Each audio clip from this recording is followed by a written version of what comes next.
মদ খাবেন কিন্তু মাতাল হবেন না, তা কি চিন্তা করা যায়? আবার ভাবুন তো, কেউ ইচ্ছে মতো গলা অবধি পান করছে মদ, কিন্তু নেই মাতলামি পাগলামি, এটাও কি সম্ভব? হ্যাঁ, সেটাই সম্ভব করেছে দক্ষিণ ফ্রান্স।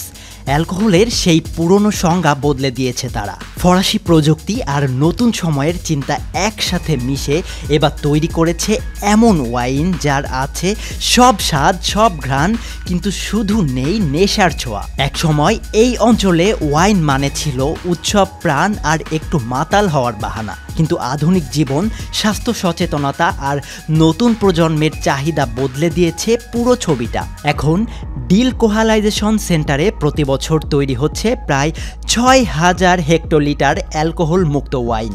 ভাবছেন, ওয়াইন থেকে যদি অ্যালকোহলই বাদ যায় তাহলে তবে আর কি থাকলো? এখানেই রয়েছে আসল চমক। আধুনিক প্রযুক্তিতে এখানেই ওয়াইনের অ্যালকোহল আলাদা করে নেওয়া হয়, কিন্তু ওয়াইনের সেই টক মিষ্টি স্বাদ, পরিচিত ঘ্রাণ সবই থাকে অটুট। এক গ্লাস ওয়াইন মুখে তুললেই যেন ঝাঝালো ঘ্রাণ, মোলায়েম স্বাদ, তেমনি অনুভূতি নেই, শুধু নেশার ভয়।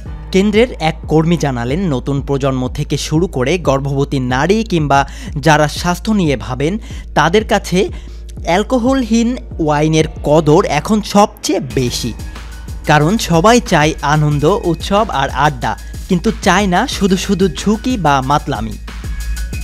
এই অ্যালকোহল মুক্ত ওয়াইন তৈরি হয় একেবারে বিশেষভাবে। প্রথমে সেরা আঙ্গুর দিয়ে সাধারণ ওয়াইন বানানো হয়, তারপর একাধিক ধাপে আধুনিক যন্ত্রে অ্যালকোহল বাদ দেওয়া হয়। অবশেষে স্বাদ, ঘ্রাণ ঠিক রেখে বোতলবন্দি হয় নেশাহীন ওয়াইন। তো এখন যারা ভাবছিলেন অ্যালকোহল দিয়ে বন্ধুদের পেট কেটে সত্য বের করে আনবেন, তাদের পরিকল্পনা তো একেবারেই মাঠে মারা গেল। কারণ দক্ষিণ ফ্রান্সের এই নতুন ওয়াইন খেয়ে কেউ আর মাতাল হবে না, বরং গল্প, আড্ডা চলবে জমিয়ে, মুখে থাকবে ওয়াইনের স্বাদ, মনে থাকবে পরিষ্কার ভাবনা।